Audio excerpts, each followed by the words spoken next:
Letter 4. The Emperor. Dear unknown friend.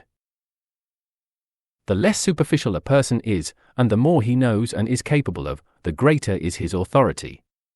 To be something, to know something and to be capable of something is what endows a person with authority. One can also say that a person has authority in proportion to what he unites within himself of the profundity of mysticism, the direct wisdom of gnosis and the productive power of magic. Whosoever has this to a certain degree can found a school. Whosoever has this to a still higher degree can lay down the law. It is authority alone which is the true and unique power of law. Compulsion is only an expedient to which one takes recourse in order to remedy a lack of authority.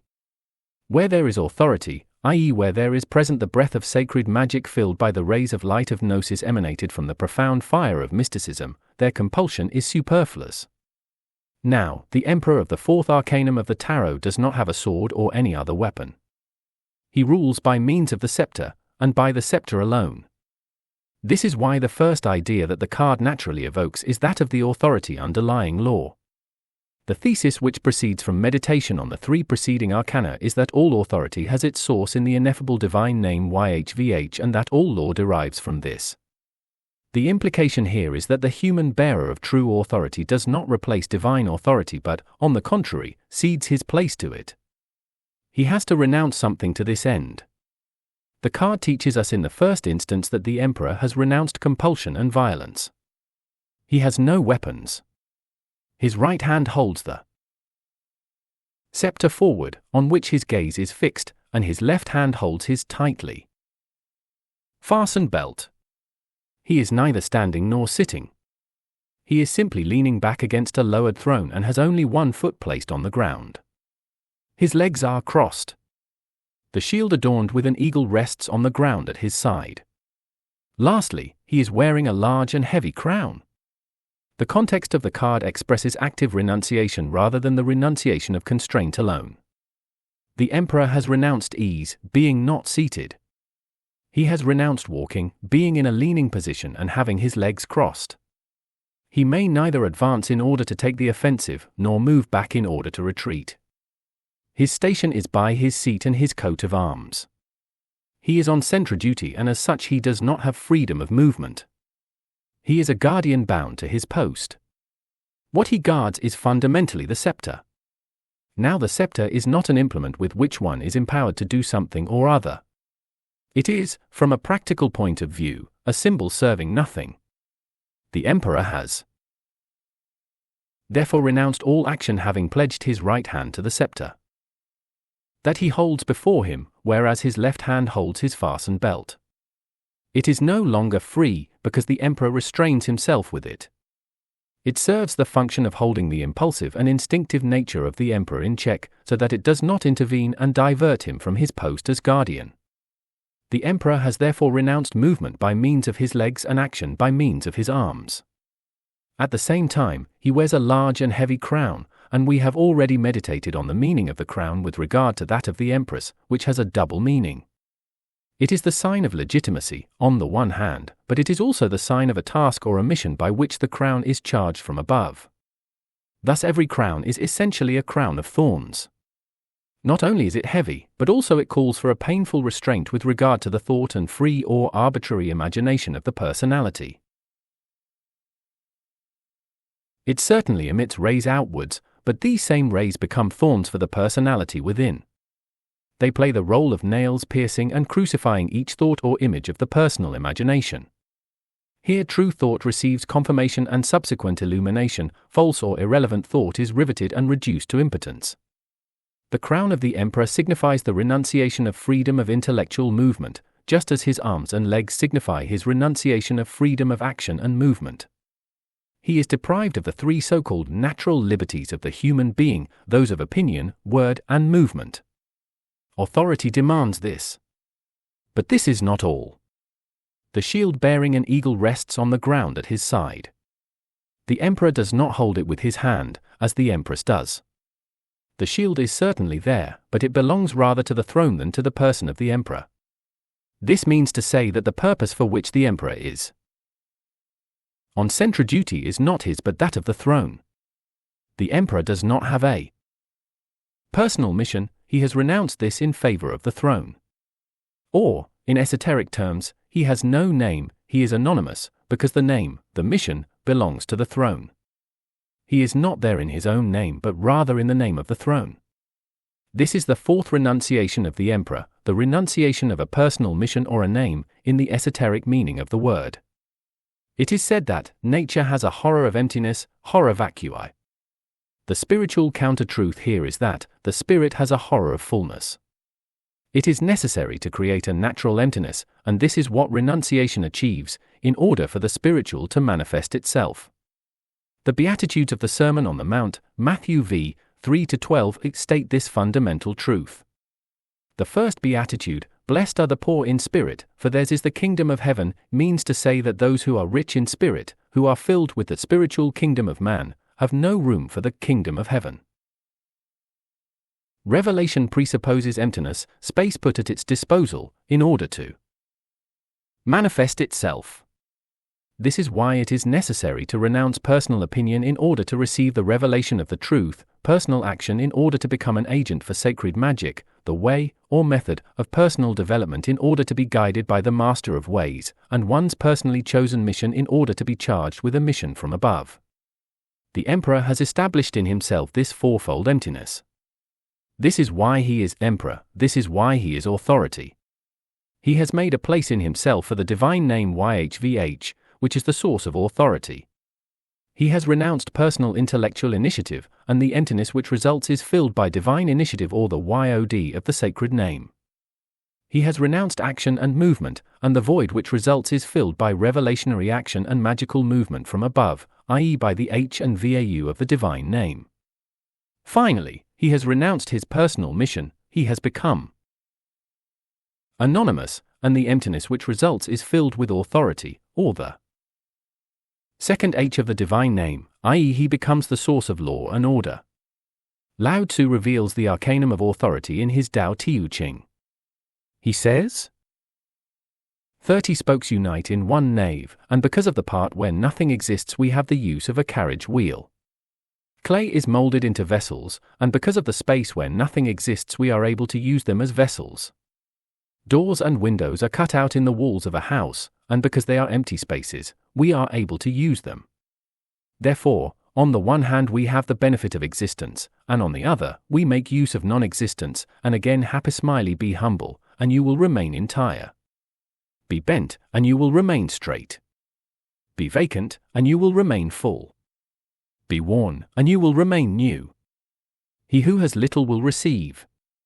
He who has much will be embarrassed. Therefore the sage keeps to one and becomes the standard for the world. He does not display himself, therefore he shines. He does not approve himself, therefore he is noted. He does not praise himself, therefore he has merit. He does not glory in himself, therefore he excels. And because he does not compete, therefore no one in the world can compete with him. Lao Tzu, Tao Te Ching 11 and Zai, TRSL. CHU Tarkow, London, 1953, page 23 and page 34. Because he has authority.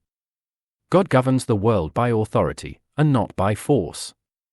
If this were not so, there would be neither freedom nor law in the world, and the first three petitions of the Lord's Prayer, Pater Noster, Sanctificita Nomen Tuum, Adveniat Regnum Tuum, Fiat voluntas tua sicit in caelo et in terra, would lose all meaning.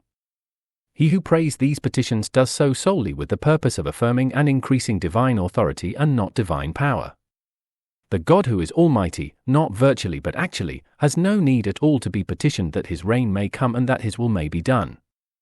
The meaning of this prayer is that God is powerful only in so far as his authority is freely recognized and accepted. Prayer is the act of such recognition and acceptance. One is free to be believing or unbelieving. Nothing and no one can compel us to have faith, no scientific discovery, no logical argument, no physical torture can force us to believe, i.e. to freely recognize and accept the authority of God. But on the other hand, once this authority is recognized and accepted, the powerless becomes powerful. Then divine power can manifest itself, and this is why it is said that a grain of faith is sufficient to move mountains. Now, the problem of authority is at the same time of mystical, Gnostic, magical and Hermetic significance.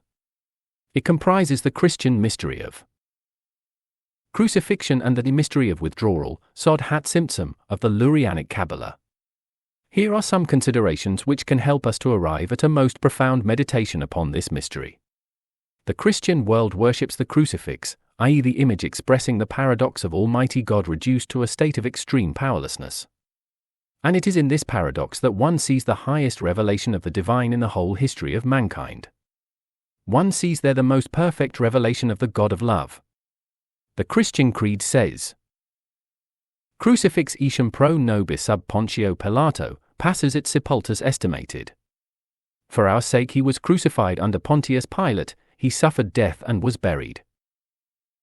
The only Son of the Eternal Father nailed to the cross for our sake, this is what is divinely impressed upon all open souls, including the robber crucified to the right.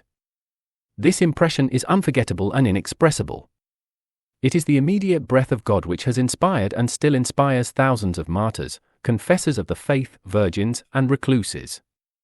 But it is not so that every human being finding himself facing the crucifix may be thus divinely moved. There are those who react in the opposite way. It was so at the time of Calvary, it is so today. And those who passed by derided him, wagging their heads and saying, If you are the Son of God, come down from the cross. Matthew 39-40. The chief sacrifices, with the scribes and elders, also mocked him, saying, He saved others, he cannot save himself. If he is the King of Israel, let him come down now from the cross, and we will believe in him.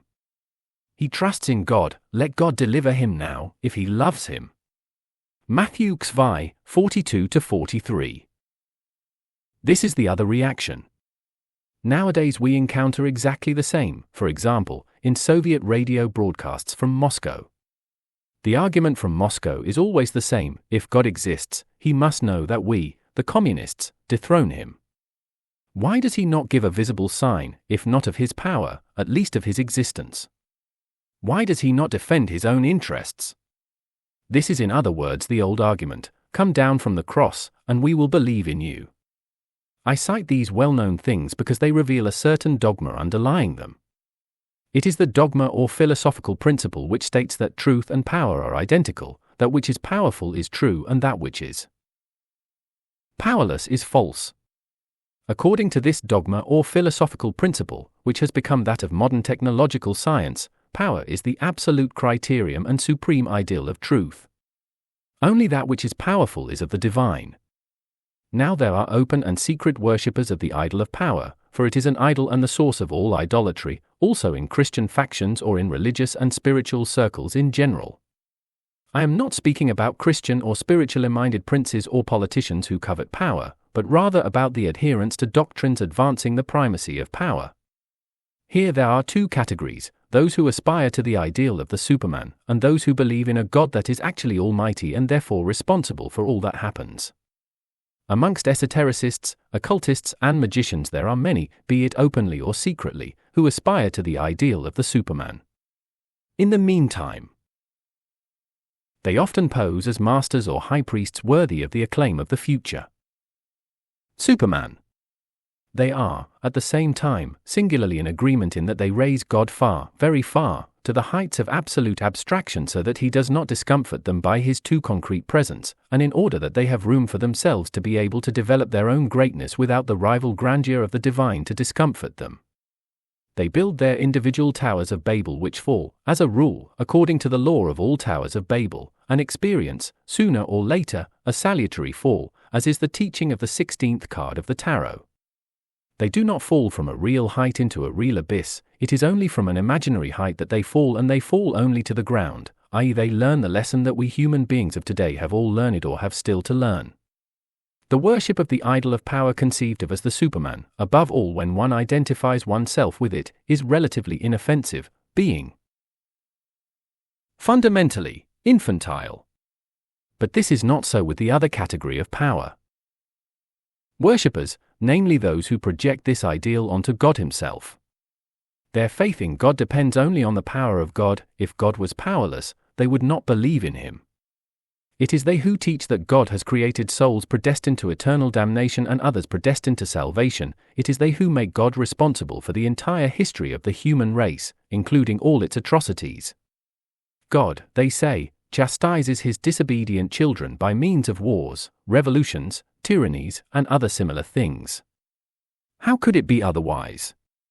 God is almighty, therefore all that happens is only able to happen through his action or with his consent. The idol of power has such a hold on some human minds that they prefer a God who is a mixture of good and evil, provided that he is powerful, to a God of love who governs only by the intrinsic authority of the divine, by truth, beauty, and goodness, i.e., they prefer a God who is actually almighty too. The crucified God. However, the father in the parable of the prodigal child had neither sent his son far from his paternal home in order to lead a life of debauchery, nor had he prevented him from leaving and forced him to lead a life which was pleasing to him, the father. All he did was to await his return and to go and meet him when the prodigal son was approaching his father's home. Everything which took place in the story of the prodigal son, save for his return to the father, was clearly contrary to the will of the father. Now the history of the human race since the fall is that of the prodigal son. It is not a matter of the law of involution and evolution according to the divine plan of modern theosophists, but rather of an abuse of freedom similar to that of the prodigal son. And the key formula of the history of humanity is to be found neither in the progress of civilization nor in the process of evolution or in any other process, but rather in the parable of the prodigal son, in the words, "Father, I have sinned against heaven and before you, I am no longer worthy to be called your son, treat me as one of your hired servants." Luke 15:18-19. Is mankind therefore solely responsible for its history? Without a doubt, because it is not God who has willed it to be as such. God is crucified in it. One understands this when one takes account of the significance of the fact of human freedom, and likewise the freedom of the beings of the spiritual hierarchies, the angels, archangels, principalities, powers, virtues, dominions, thrones, cherubim and seraphim. All these beings, including man, the Iskim, have an existence that is either real or illusionary. If they have a real existence, if they are not a mirage, they are independent entities endowed not only with a phenomenal independence but also a noumenal independence. Now, noumenal independence is what we understand by freedom. Freedom, in fact, is nothing other than the real and complete existence of a being created by God. To be free and to exist are synonymous from a moral and spiritual point of view. Just as morality would not exist without freedom, so would an unfree spiritual entity, soul or spirit, not exist for itself, but would be part of another spiritual entity which is free, i.e., which really exists. Freedom is the spiritual existence of beings. When we read in the scripture that God created all beings, the essential meaning here is that God has given freedom, or existence, to all beings. Freedom once having been given, God does not take it back. This is why the beings of the 10 hierarchies mentioned above are immortal. Death, not separation from the body, but real death, would be the absolute deprivation of liberty, i.e., complete destruction of the existence given by God. But who or what can take the divine gift of freedom, the divine gift of existence, from a being? Freedom, existence, is inalienable, and the beings of the 10 hierarchies are immortal. The statement, freedom or existence is inalienable, can be understood as the highest gift, the very greatest value imaginable, then this would be a foretaste of paradise, or as condemnation to perpetual existence, then this would be a foretaste of hell. Because no one sends us anywhere, freedom not being a theatre. It is we ourselves who make the choice. Love existence, and you have chosen heaven, hate it, and there you have chosen hell. Now, God is with respect to free beings either the ruling king, in the sense of authority such as that taught by the 4th Arcanum of the Tarot, or the crucified. He is king with regard to those of his beings who voluntarily accept, who believe, his authority. He is crucified with respect to those beings who abuse their freedom and worship idols, i.e., who replace divine Authority by a substitute. King and crucified at one and the same time, this is the mystery of Pilate's inscription on the cross of Calvary, Iesus Nazarenus Rex Judaeorum, compared to John 19:19, Jesus of Nazareth, the King of the Jews. Almighty and powerless, both at once, this is why miracles of healing in human history were able to be accomplished by saints whilst bloody wars and disasters raged around them. Freedom is the true throne of God and is his cross at the same time. Freedom is the key to comprehension of the role of God in history, to comprehension of the God of love and the God King, without the sacrilege of making him a tyrant and without the blasphemy of doubting his power or of doubting his very existence. God is all-powerful in history in as much as there is faith, and he is crucified in so far as one turns away from him. Thus, divine crucifixion follows from the fact of freedom or the fact of the real existence of the beings of the 10 hierarchies, when it is a matter of a world governed by divine authority and not by compulsion. Let us turn now to the idea of Tzimtzum, the withdrawal of God, of the Lurianic school of the Kabbalah. The doctrine of Tzimtzum reveals one of the 3 mysteries in the Kabbalah, Sod HaGitud, the mystery of union, Sod HaTzimtzum, the mystery of concentration or divine withdrawal, Sod HaGilgul, the mystery of reincarnation or the revolution of souls. The 2 other mysteries, the mystery of union and that of the revolution of souls, will be treated later, in other letters, letter X, for example. Concerning that mystery of the divine withdrawal, or concentration, which interests us here, it is a question of the thesis that the existence of the universe is rendered possible by the act of contraction of God within himself. God made a place for the world in abandoning a region interior to himself. The first act of Ein Sof, the infinite being, is therefore not a step outside but a step inside, a movement of recoil, of falling back upon oneself, of withdrawing into oneself.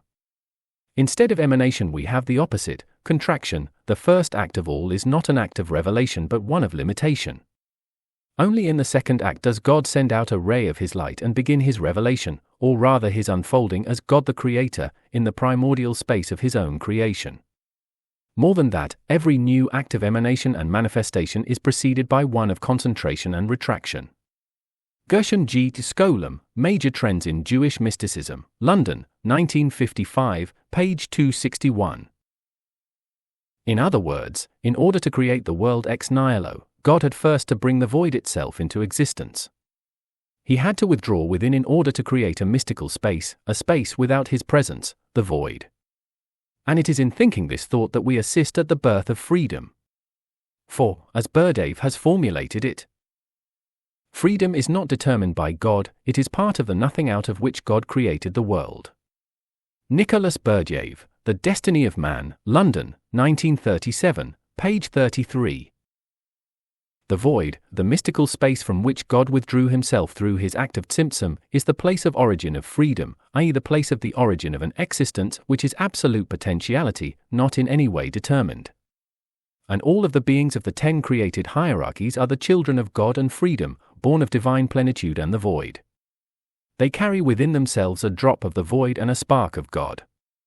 Their existence, their freedom, is the void within them. Their essence, their spark of love, is the divine blood within them. They are immortal, because the void is indestructible, and the monad proceeding from God is also indestructible. Further, these 2 indestructible elements, the meonic element, void, and the pleromic element, plenitude, are indissolubly bound to one another. The idea of Tzimtzum, the withdrawal of God in order to create freedom, and that of divine crucifixion on account of freedom, are incomplete. Accordance. For the withdrawal of God in order to make a space for freedom, and his renunciation of the use of his power against the abuse of freedom, within determined limits, are only 2 aspects of the same idea. It goes without saying that the idea of Tzimtzum, and that of divine crucifixion, is inapplicable when God is conceived of in the sense of pantheism. Pantheism, like materialism, does not admit the real existence of individual beings. Therefore the fact of freedom, not merely apparent freedom, is excluded. For pantheism and for materialism there is no question, and cannot be, of a divine withdrawal or a divine crucifixion. On the other hand, the Kabbalistic doctrine of Tzimtzum is the only serious explanation that I know of concerning creation ex nihilo, which is of a kind to act as a counterbalance to pure and simple pantheism. Moreover, it constitutes a deep link between the Old and New Testament, in bringing to light the cosmic significance of the idea of sacrifice. Now, the reflection of the idea of divine withdrawal and divine crucifixion is found to be indicated, as we have seen, in the fourth arcanum of the tarot, the Emperor. The Emperor reigns by pure authority. He reigns over free beings, i.e. not by means of the sword, but by means of the scepter. The scepter itself bears a globe with a cross above. The scepter therefore expresses, in as clear as possible a manner, the central idea of the Arcanum, just as the world, the globe, is ruled by the cross, so is the power of the Emperor over the terrestrial globe subject to the sign of the cross. The power of the Emperor reflects divine power. And just as the latter is effected by divine contraction, Tzimtzum, and by voluntary divine powerlessness, crucifixion, so the power of the Emperor is effected by the contraction of his personal forces, the belt drawn tight by the Emperor, and by voluntary immobility, the crossed legs of the Emperor, at his post, the seat or throne of the Emperor. The post of the Emperor, what an abundance of ideas concerning the post, its historical mission, its functions in the light of natural right, and its role in the light of divine right, of the Emperor of Christendom are to be found amongst medieval authors. As it is suitable that the institution of a city or a kingdom be made according to the model of the institution of the world, similarly it is necessary to draw from divine government the order, ratio, of the government of a city. This is the fundamental thesis advanced on this subject by St. Thomas Aquinas, De Regno 14:1. This is why authors of the Middle Ages could not imagine Christianity without an emperor, just as they could not imagine the universal church without a pope. Because if the world is governed hierarchically, Christianity or the Sanctum Imperium cannot be otherwise. Hierarchy is a pyramid which exists only when it is complete. And it is the emperor who is at its summit. Then come the kings, dukes, noblemen, citizens, and peasants. But it is the crown of the emperor which confers royalty to the royal crowns, from which the ducal crowns and all the other crowns in turn derive their authority. The post of the emperor is nevertheless not only that of the last, or, rather, the first, instance of sole legitimacy. It was also magical, if we understand by magic the action of correspondences between that which is below and that which is above. It was the principle itself of authority from which all lesser authorities derived not only their legitimacy but also their hold over the consciousness of the people. This is why royal crowns one after another lost their luster and were eclipsed after the imperial crown was eclipsed. Monarchies are unable to exist for long without the monarchy. Kings cannot apportion the crown and scepter of the emperor among themselves and pose as emperors in their particular countries, because the shadow of the emperor is always present. And if in the past it was the emperor who gave luster to the royal crowns, it was later the shadow of the absent emperor which obscured the royal crowns and, consequently, all the other crowns, those of dukes, princes, counts, etc. A pyramid is not complete without its summit. Hierarchy does not exist when it is incomplete. Without an emperor, there will be, sooner or later, no more kings. When there are no kings, there will be, sooner or later, no more nobility. When there is no more nobility, there will be, sooner or later, no more bourgeoisie or peasants.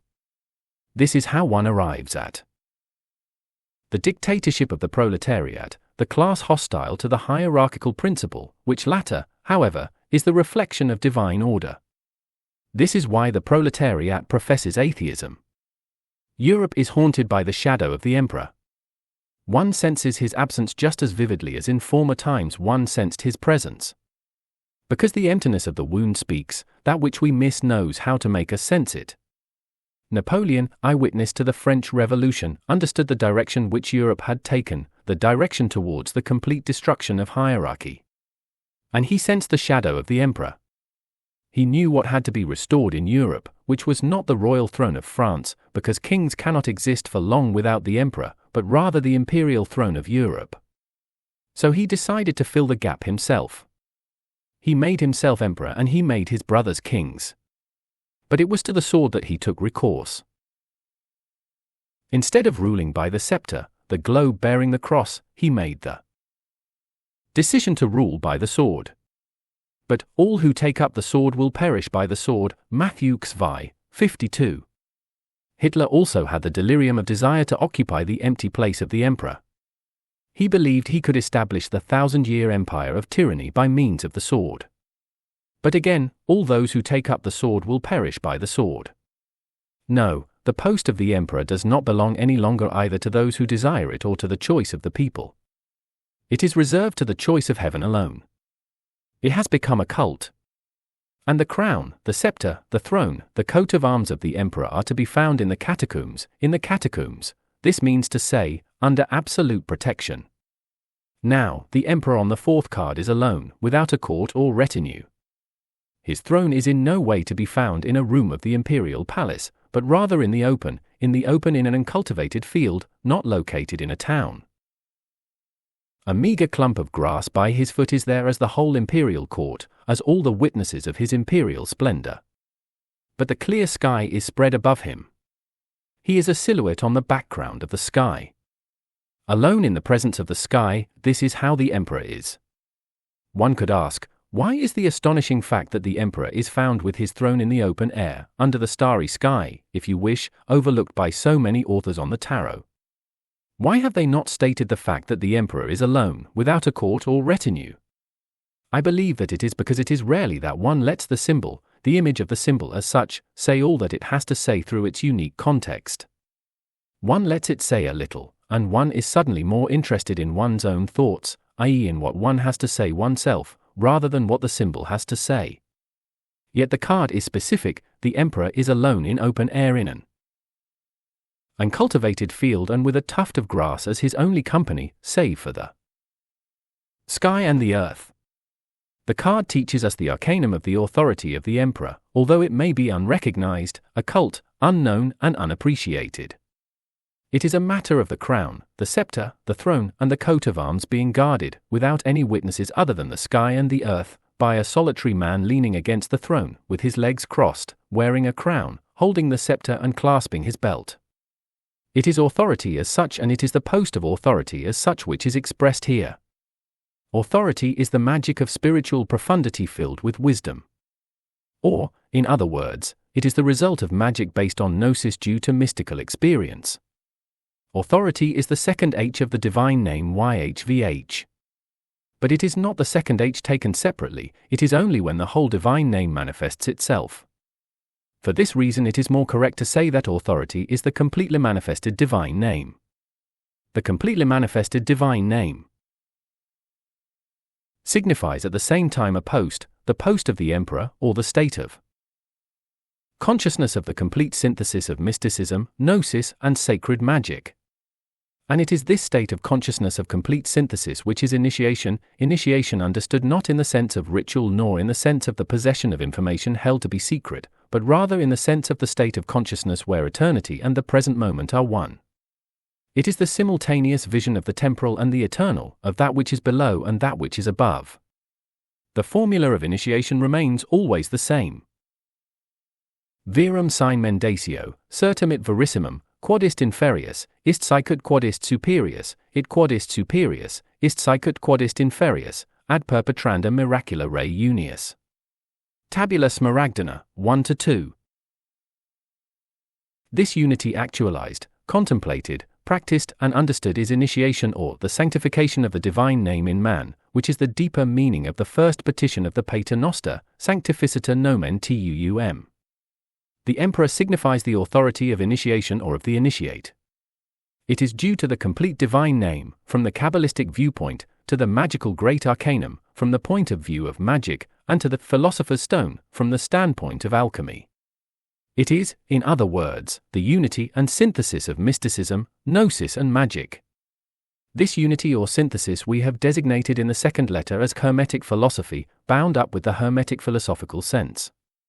This Hermetic philosophy, it is necessary to repeat, does not signify a philosophy derived or disengaged from the organism of the unity of mysticism, gnosis, and sacred magic.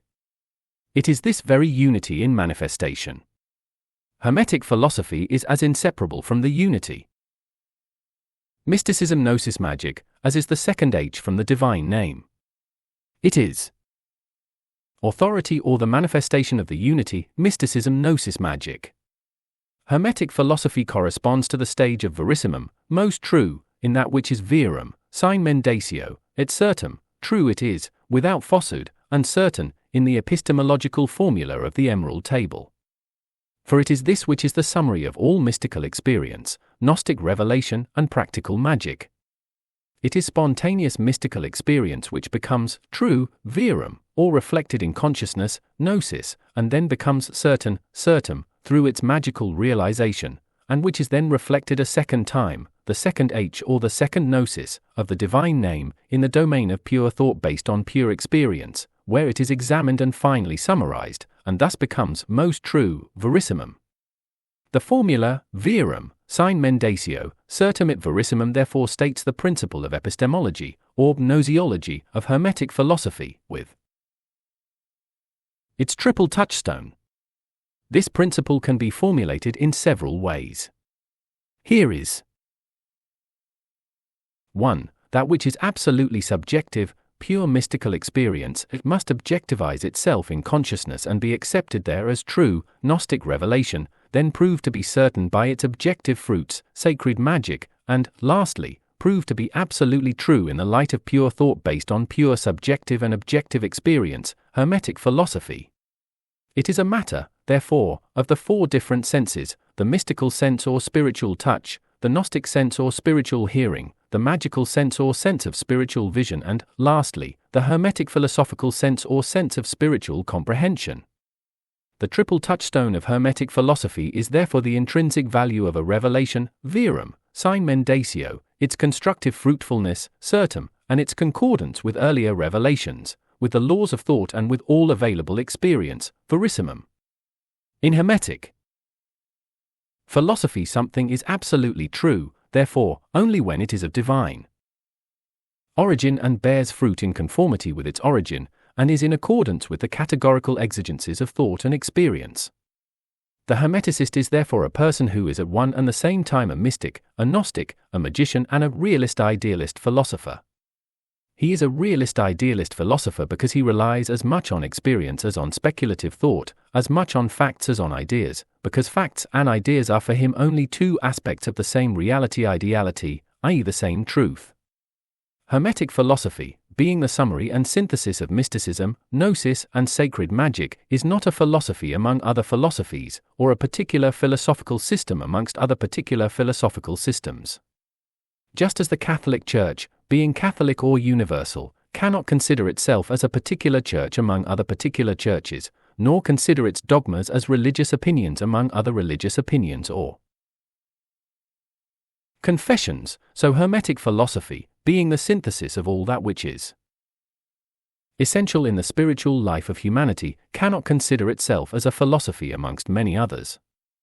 Presumption? It would be, without any doubt, a monstrous presumption if it were a matter of human invention instead of revelation from above. In fact, if you have a truth revealed from above, if the acceptance of this truth brings miracles of healing, peace, and vivification with it, and if, lastly, it explains to you 1,000 unexplained things that are inexplicable without it, can you then consider it as an opinion among other opinions? Dogmatism? Yes, if one understands by dogma the certainty due to revelations of divine worth which prove fruitful and constructive, and due to the confirmation that they receive from reason and experience together. When one has certainty based on the concordance of divine revelation, divine human operation, and human understanding, how can one act as if one did not have it? Is it truly necessary to deny 3 times before the cock crows in order to be accepted into the good company of free spirits and non-dogmatics, and to be chauffeured along with them by the fire of things relating to human creation? Heresy? Yes, if by heresy one understands the primacy of universal revelation, of good works universally recognized as such, and of the ideal of universality amongst philosophies. Hermetic philosophy is not a particular philosophy amongst particular existing philosophies. It is not so already for the sole reason that it does not operate with univocal concepts and their verbal definitions, as do philosophies, but rather with arcana and their symbolic expressions. Compare the Emerald Table with the Critique of Pure Reason by Kant and you will see the difference. The Emerald Table states the fundamental arcana of mystical Gnostic magical philosophical work. The Critique of Pure Reason elaborates an edifice composed of univocal concepts, such as the categories of quantity, quality, relation, and modality, which, altogether, portray the transcendental. Method of Kant, i.e. the method of thinking about the act of thought or reflection about reflection. This method, however, is an aspect of the 18th arcanum of the tarot, the moon, as we shall see, and this arcanum, expressed by the symbol of the card the moon, teaches in the Hermetic way the essence of what Kant taught in the philosophical way about the transcendental method. So, is Hermetic philosophy only symbolism pure and simple, and has it nothing to do with the methods of philosophical and scientific reasoning? Yes and no. Yes, in so far as Hermetic philosophy is of an esoteric nature, i.e. it consists of arcana orientated towards the mystery and expressed in symbols. No, in so far as it exercises a stimulating effect on the philosophical and scientific reasoning of its adherents. It is wrapped, so to say, in a philosophical and scientific intellectual penumbra, which is due to the activity of its adherents pursuing the aim of translating, in so far as it is possible to do so, the arcana and the symbols of Hermetic philosophy into univocal concepts and verbal definitions. It is a process of crystallization, because the translation of multivocal concepts or arcana into univocal concepts is comparable to the transition from the state of organic life to the mineral state. It is thus that the occult sciences, such as the Kabbalah, astrology, and alchemy, are derived from Hermetic philosophy. These sciences are able to have their own secrets, but the arcana which are reflected in them belong to the domain of Hermetic philosophy. In so far as the intellectualization of Hermetic philosophy is of the nature of commentary and corollary, it is legitimate and even indispensable. For then one will translate each arcanum into many univocal concepts, 3 for example, and, by this very fact, one will help the intellect to habituate itself to think hermetically, i.e. in multivocal concepts or arcana. But when the intellectualization of Hermetic philosophy pursues the aim of creating an autonomous system of univocal concepts without formal contradiction between them, it commits an abuse. For instead of helping human reason to raise itself above itself, it would set up a greater obstacle for it. It would captivate it instead of freeing it. The occult sciences are therefore derived from Hermetic philosophy by way of intellectualization. This is why one should not consider symbols, the major arcana of the tarot, for example, as allegorical expressions of theories or concepts of these sciences.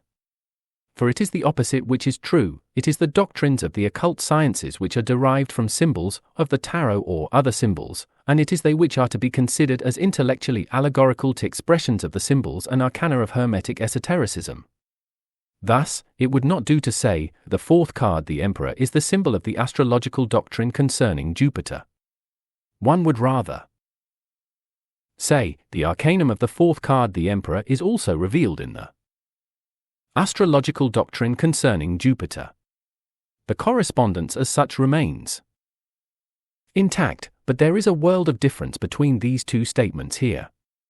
Because in the case of the first statement, one remains an astrologer and nothing but an astrologer, whilst in the case of the second statement, one is thinking as a hermeticist, although remaining an astrologer if one is one. Hermetic philosophy is not composed of the Kabbalah, astrology, magic, and alchemy. These 4 branches sprouting from the trunk do not make the trunk, rather they live from the trunk.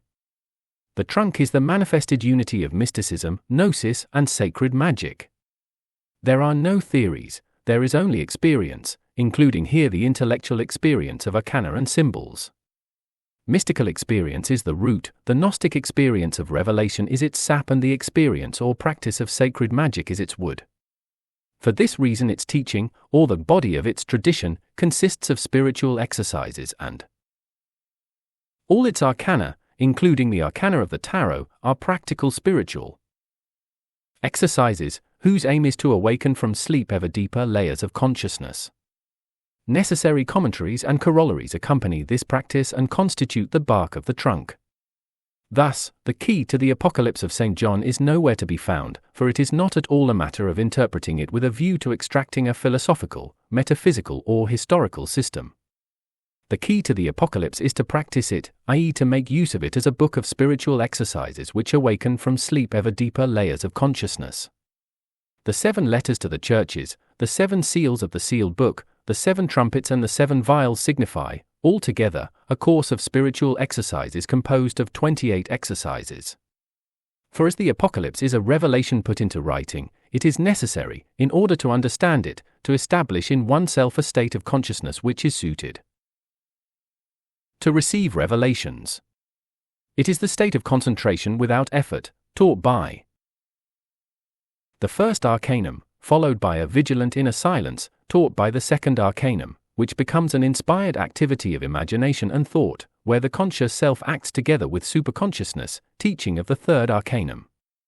Lastly, the conscious self halts its creative activity and contemplates, in letting pass in review, everything which preceded, with a view to summarizing it, practical teaching of the fourth Arcanum. The mastery of these for psychurgical operations, symbolized by the magician, the high priestess, the empress and the emperor, is the key to the Apocalypse. One will search in vain for another. The Gospels, likewise, are spiritual exercises, i.e. one has not only to read and re-read them, but also to plunge entirely into their element, to breathe their air, to participate as an eyewitness, as it were, in the events described there, and all this not in a scrutinizing way, but as an admirer, with ever-growing admiration. The Old Testament also contains parts which are spiritual exercises. The Jewish Kabbalists, the author or authors of the Zohar, for example, made such use of it, and it is thus that the Kabbalah originated and that it lives. The difference between Kabbalists and the other faithful depends only on the fact that the former drew spiritual exercises from the scripture whilst the latter studied it and believed it. The aim of spiritual exercises is depth. It is necessary to become deep in order to be able to attain experience and knowledge of profound things. And it is symbolism which is the language of depth, thus arcana, expressed by symbols, are both the means and the aim of the spiritual exercises of which the living tradition of Hermetic philosophy is composed. Spiritual exercises in common form the common link that unites Hermeticists. It is not knowledge in common which unites them, but rather the spiritual exercises and the experience which goes hand in hand with them. If 3 people from different countries were to meet each other, having made the Book of Genesis by Moses, the Gospel of St. John, and the Vision of Ezekiel, the subject of spiritual exercises for many years, they would do so in brotherhood, although the one would know the history of humanity, the other would have the science of healing and the third would make a profound Kabbalist.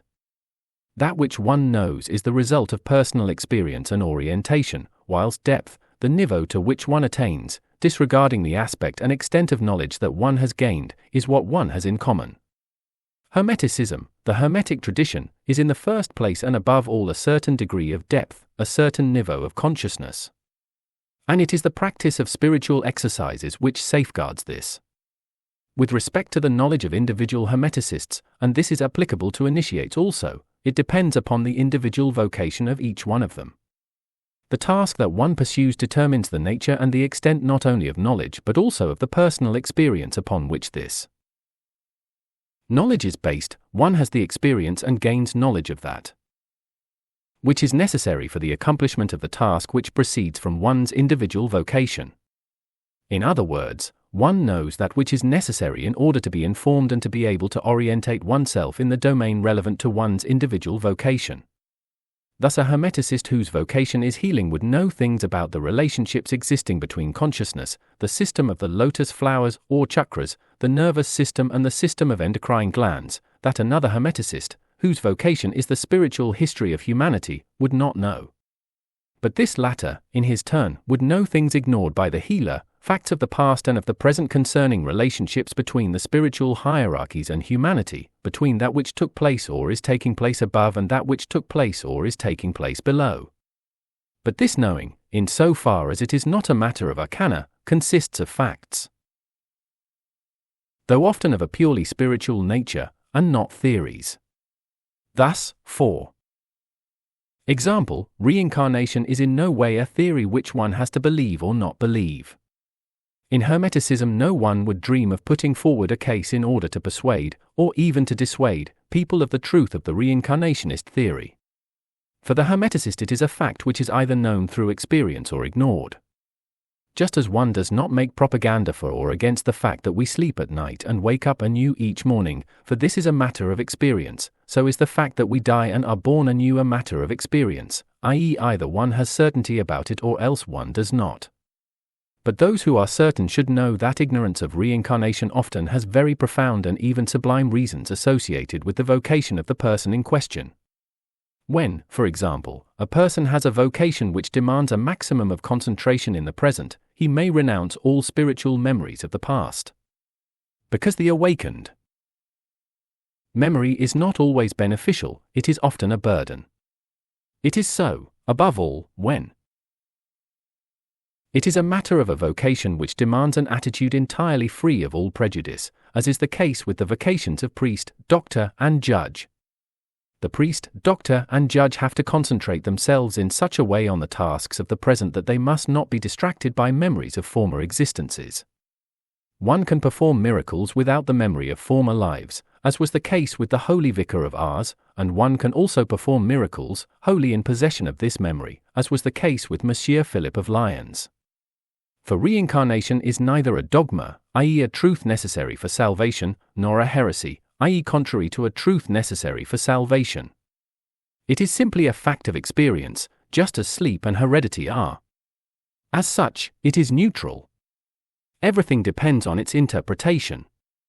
One can interpret it in such a manner as to make it a hymn to the glory of God, and one can interpret it in such a way as to make it a blasphemy. When one says, to forgive is to grant the opportunity to begin again, God forgives more than 70 times 7 times, always granting us opportunities anew. What infinite goodness of God! Here is an interpretation to the glory of God. But when one says, there is a mechanism of infinite evolution and one is morally determined by previous lives, there is no grace, there is only the law of cause and effect, then this is a blasphemous interpretation. It reduces God to the function of the engineer of a moral machine. Reincarnation is in no way an exception in what is liable to a double interpretation. In fact, every pertinent fact is liable to it. Thus, for example, heredity can be interpreted in the sense of complete determinism, therefore excluding freedom, and thus also morality. Or rather, it can be interpreted as a possibility for gradual improvement of the organism in order to render it a more perfect instrument to vocations for posterity. Didn't Abraham receive the promise that the Messiah would come in his lineage?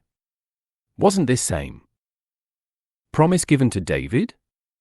Nevertheless, whatever the personal interpretation of a fact may be, a fact remains a fact, and it is necessary to know it when one wants to orientate oneself in the domain to which it belongs.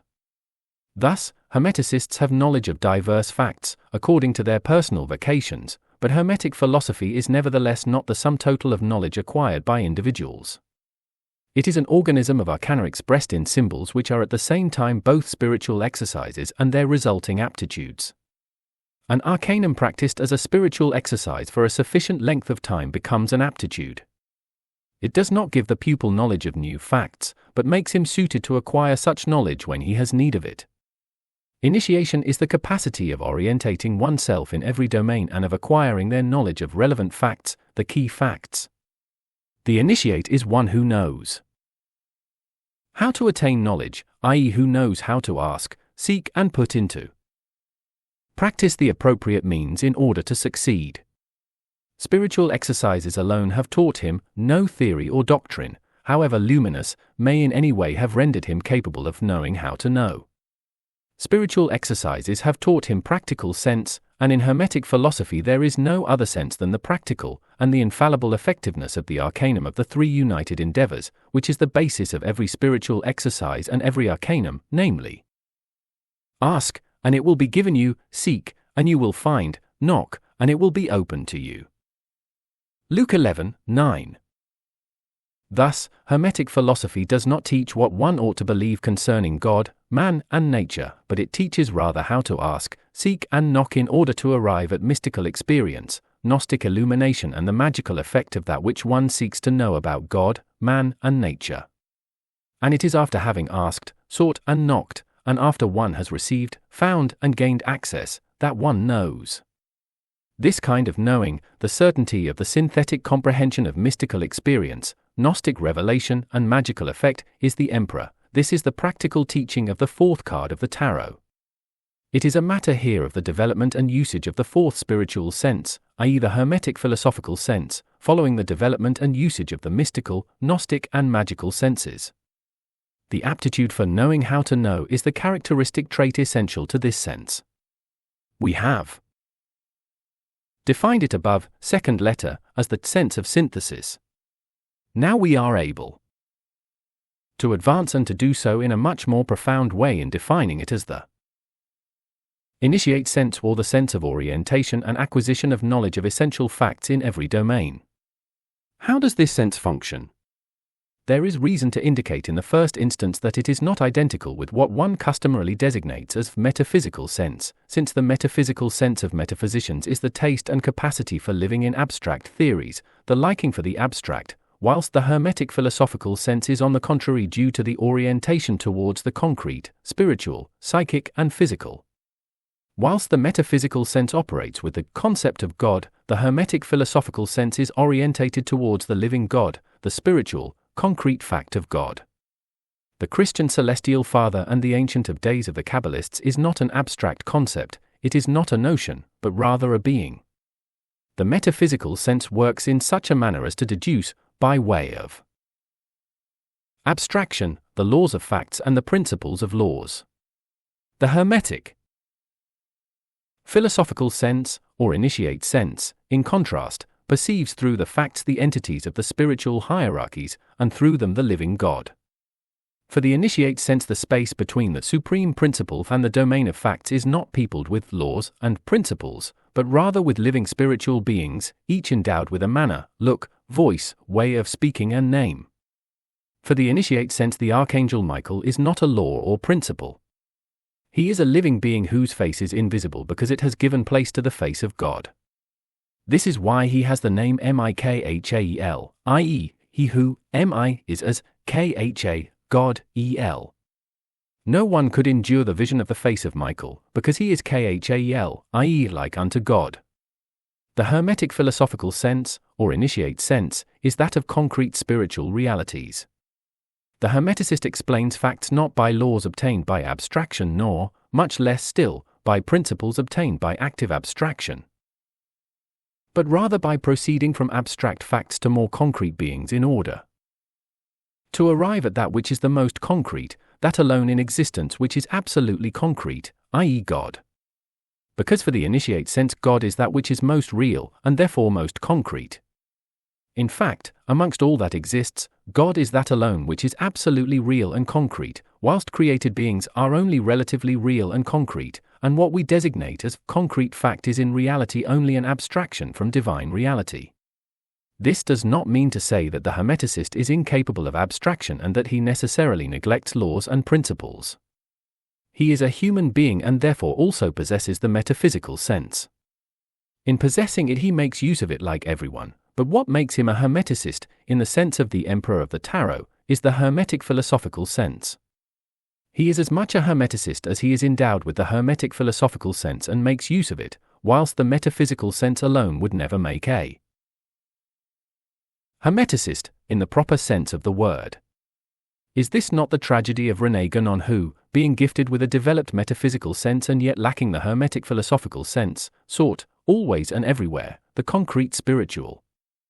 And finally, tired of the world of abstractions, he hoped to find liberation from intellectualism by plunging himself into the element of fervor of the Moslem masses at prayer in a Cairo mosque. The last hope of a soul thirsty for mystical experience and languishing in the captivity of the intellect. If so, may divine mercy grant him what he sought so much. There is room to remark here that the last orientation of René Guénon, i.e., towards the faith of simpler people adhering to a more simple religion, is not without reason. For the Hermetic philosophical sense has more in common with the plain and sincere faith of simple people than abstract metaphysics has. For the common believer, God lives, likewise for the Hermeticist. The believer addresses himself to saints and angels, for the Hermeticist they are real. The believer believes in miracles, the Hermeticist lives in the presence of miracles. The believer prays for the living and the dead, the Hermeticist dedicates all his efforts in the domain of sacred magic to the good of the living and the dead. The believer esteems all that which is traditional, the Hermeticist does likewise. What more is there to say? Perhaps that the emperor owes his authority not to his power, visible or invisible, over human beings, but rather because he represents them before God. He has authority not because he is superhuman, but rather because he is very human, because he represents all that which is human. King David was more human than all men of his time. This is why he was anointed by divine order by the prophet Samuel, and for this reason the Eternal gave him the solemn promise that his throne would be established forever. The throne, the post of the representative of humanity, will therefore never perish. And it is this which is the post of the emperor, it is this which is true authority. Hermetic philosophy also has a human ideal to which it aspires. Its spiritual exercises, its arcana, follow the practical aim of realizing the man of authority, the Tefar man. This is the man who is more human than all others, the man worthy of the throne of David. The human ideal of practical Hermeticism is not the Superman of Nietzsche, nor the Superman of India plunged in contemplation of eternity, nor the Superman Hierophant of Gurdjieff, nor the Superman philosopher of the Stoic and Vedanta philosophies. No, its human ideal is the man who is human to such a degree that he contains and bears in himself all that which is human, that he may be the guardian of the throne of David. And the divine? How is it here in that which concerns the manifestation of the divine? Practical Hermeticism is alchemy. The ideal of Hermeticism is essentially and fundamentally the alchemical ideal.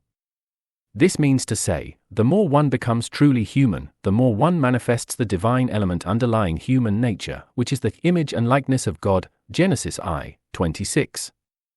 The ideal of abstraction invites human beings to do away with human nature, to dehumanize. In contrast, the ideal of alchemical transformation of Hermeticism offers to human beings the way to the realization of true human nature, which is the image and likeness of God. Hermeticism is the rehumanization of all elements of human nature, it is their return to their true essence. Just as all base metal can be transformed into silver and into gold, so are all the forces of human nature susceptible to transformation into silver or gold, i.e. into what they are when they share in the image and likeness of God. But in order to re-become what they are in their essence, they must be submitted to the operation of sublimation. Now, this operation is crucifying for that which is base amongst them and, at the same time, it is the blossoming of that which is their true essence. The cross and the rose cross, is the symbol of this operation of the realization of the truly human man. Thus, the Emperor of the Tarot renounces the four arbitrary liberties of human nature. He is, in this sense, crucified. And as the real symbol of the emptiness which is established because of renunciation is the wound, one could say that the Emperor is he who has 4 wounds. It is by these 4 wounds that the manifestation of the divine image and likeness of human nature is accomplished in him. The divine in human nature, and what of the divine which transcends it? In order for the latter to manifest, it is necessary to have 1 wound more. It is necessary to have 5 wounds. Now, it is the following card of the Pope, which will teach us the Arcanum of the manifestation of the divine, transcending human nature by means of the 5 wounds.